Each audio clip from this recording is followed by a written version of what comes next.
Lendo a Bíblia em um ano. Dia 135. Primeira leitura. 1 Samuel, capítulo 17, versículo 1, ao capítulo 18, versículo 5. Os filisteus reuniram as suas tropas para a guerra em Socó, que fica em Judá. Eles acamparam entre Socó e Azeca, em Éfes-Damim. Saul e os homens de Israel se reuniram e acamparam no vale de Elá, e ali ordenaram a batalha contra os filisteus. Os filisteus estavam num monte, e os israelitas estavam no outro monte, ficando o vale no meio deles. Então, do arraial dos filisteus saiu um guerreiro chamado Golias. Ele era da cidade de Gate e tinha quase 3 metros de altura. Trazia na cabeça um capacete de bronze e vestia uma couraça de escamas de bronze que pesavam 60 quilos. Trazia caneleiras de bronze nas pernas e um dardo de bronze sobre os ombros. A haste de sua lança era como o eixo do tecelão, e a ponta da sua lança era de ferro e pesava mais de 7 quilos. E diante dele ia o escudeiro. Golias parou e gritou para as tropas de Israel: "Para que vocês saíram para formar a linha de batalha? Não sou eu, filisteu, e vocês, servos de Saul? Escolham entre vocês um homem que venha lutar comigo. Se ele puder lutar comigo e me matar, seremos servos de vocês. Mas, se eu o vencer e o matar, vocês serão nossos servos e nos servirão." E o filisteu continuou: "Hoje eu desafio as tropas de Israel. Deem-me um homem para que lute comigo." Quando Saul e todo Israel ouviram estas palavras do filisteu, ficaram assustados e com muito medo. Davi era filho daquele efrateu de Belém de Judá, cujo nome era Jessé, e que tinha 8 filhos. Nos dias de Saul, Jessé já era bastante idoso entre os homens. Os 3 filhos mais velhos de Jessé tinham ido com Saul para a guerra. Esses 3 que tinham ido para a guerra se chamavam Eliabe, que era o primogênito, Abinadab, que era o segundo, e Samá, que era o terceiro. Davi era o mais moço. Só os 3 mais velhos seguiram Saul.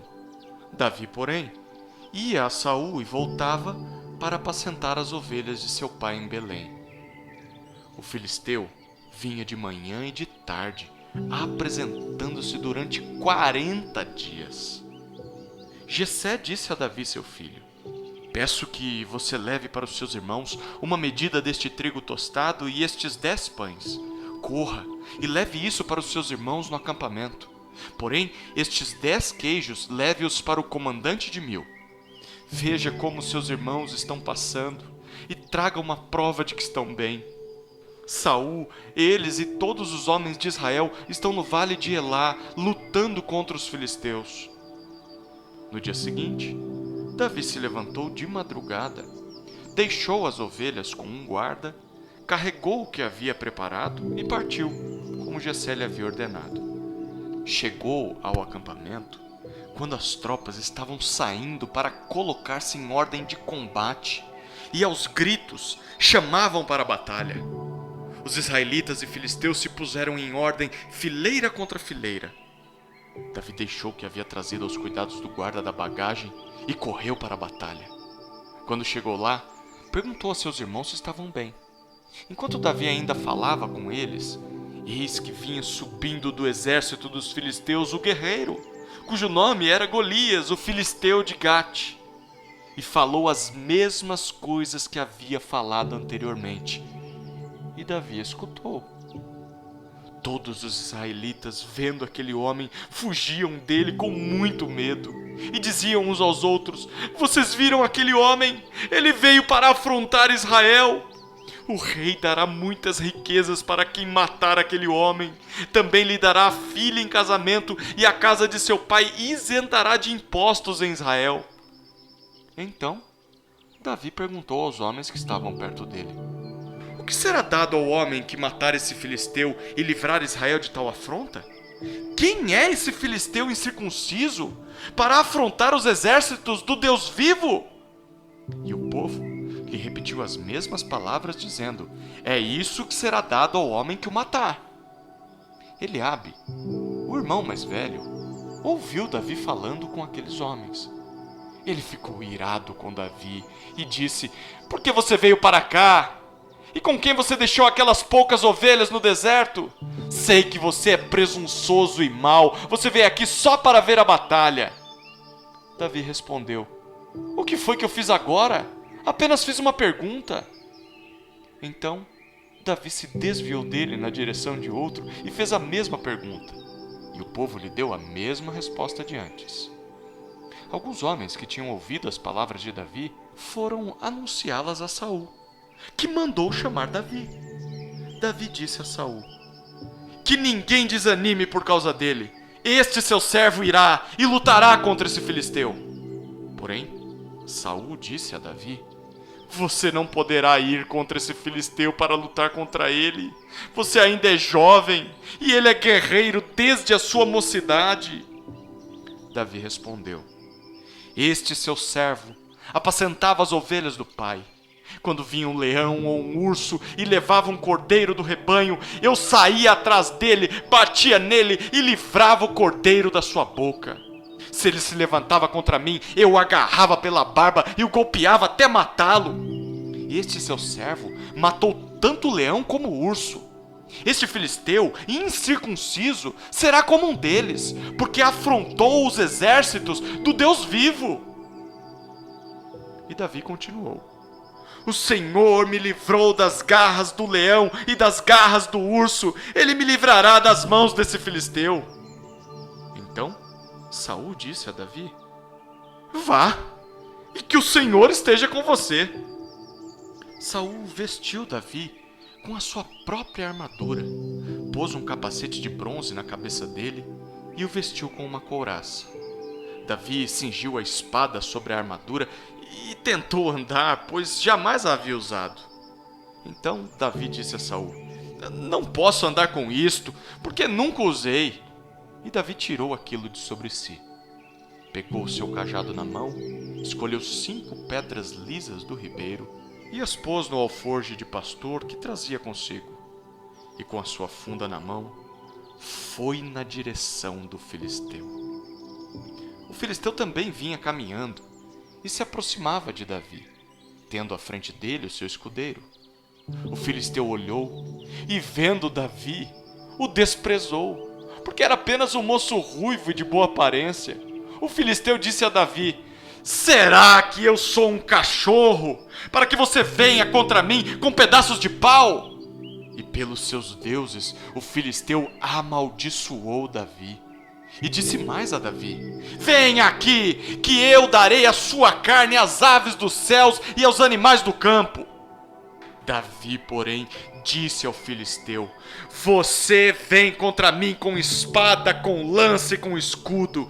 Eu, porém, vou contra você em nome do Senhor dos exércitos, o Deus dos exércitos de Israel, a quem você afrontou. Hoje mesmo o Senhor entregará você nas minhas mãos. Eu o matarei, cortarei a sua cabeça, e hoje mesmo darei os cadáveres do arraial dos filisteus às aves dos céus e às feras da terra. E toda a terra saberá que há Deus em Israel. Toda essa multidão saberá que o Senhor salva, não com espada, nem com lança, porque do Senhor é a guerra, e Ele entregará todos vocês nas nossas mãos. E aconteceu que quando o filisteu se levantou e começou a se aproximar de Davi, este se apressou e, deixando as suas fileiras, correu de encontro ao filisteu. Davi meteu a mão no alforje, tirou dali uma pedra e com a sua funda a atirou contra o filisteu, atingindo-o na testa. A pedra se encravou na testa e ele caiu com o rosto no chão. Assim, Davi derrotou o filisteu com uma funda e com uma pedra. ele o derrotou e o matou. Não havia nenhuma espada na mão de Davi, por isso Davi correu e, lançando-se sobre o filisteu, pegou a espada dele, tirou-a da bainha e o matou, cortando com ela a cabeça dele. Quando os filisteus viram que o seu herói estava morto, fugiram. Então os homens de Israel e Judá se levantaram, deram um grito e perseguiram os filisteus até Gate e até os portões de Ecrom. E os filisteus caíram feridos pelo caminho de Saaraim até Gate e até Ecrom. Então os filhos de Israel voltaram da perseguição aos filisteus e saquearam os acampamentos deles. Davi pegou a cabeça do filisteu e a levou para Jerusalém. Porém, as armas dele, Davi colocou em sua própria tenda. Quando Saul viu Davi saindo para encontrar-se com o filisteu, perguntou a Abner, o comandante do exército: Abner, aquele jovem é filho de quem? Abner respondeu: Juro pela sua vida, ó rei, que não sei. E o rei disse: Então pergunte de quem esse jovem é filho. Quando Davi voltou, depois de matar o filisteu, Abner o tomou e o levou à presença de Saul. Davi ainda trazia na mão a cabeça do filisteu. Então Saul lhe perguntou: Meu jovem, de quem você é filho? Davi respondeu: Sou filho de seu servo Jessé, o belemita. Depois de Davi ter falado com Saul, a alma de Jonatas se ligou com a de Davi numa profunda amizade. E Jonatas o amou como a sua própria alma. Naquele dia, Saul reteve Davi e não permitiu que ele voltasse para a casa de seu pai. Jonatas e Davi fizeram uma aliança, porque Jonatas o amava como a sua própria alma. Jonatas tirou a capa que vestia e a deu a Davi. Deu também a sua armadura, inclusive a espada, o arco e o cinto. Davi saía aonde quer que Saul o enviava e tinha êxito, de modo que Saul o pôs sobre tropas do seu exército. E Davi era estimado por todo o povo e até pelos próprios servos de Saul. Segunda leitura. João, capítulo 8, versículos 21 a 30. Outra vez, Jesus lhes falou, dizendo: Eu vou embora, e vocês vão me procurar, mas perecerão no seu pecado. Para onde eu vou, vocês não podem ir. Então, os judeus diziam: Será que ele tem intenção de se suicidar? Porque diz: Para onde eu vou, vocês não podem ir. Jesus lhes disse: Vocês são daqui de baixo, eu sou lá de cima. Vocês são deste mundo, eu deste mundo não sou. Por isso, eu lhes disse que vocês morrerão em seus pecados, porque se não crerem que eu sou, vocês morrerão nos seus pecados. Então lhe perguntaram: Quem é você? Jesus respondeu: O que é que eu tenho dito a vocês desde o princípio? Muitas coisas tenho para falar e julgar a respeito de vocês, porém aquele que me enviou é verdadeiro, de modo que as coisas que dele ouvi, essas digo ao mundo. Eles não entenderam que Jesus lhes falava do Pai. Então Jesus disse: Quando vocês levantarem o Filho do Homem, então saberão que eu sou, e que nada faço por mim mesmo, mas falo como o Pai me ensinou. E aquele que me enviou está comigo.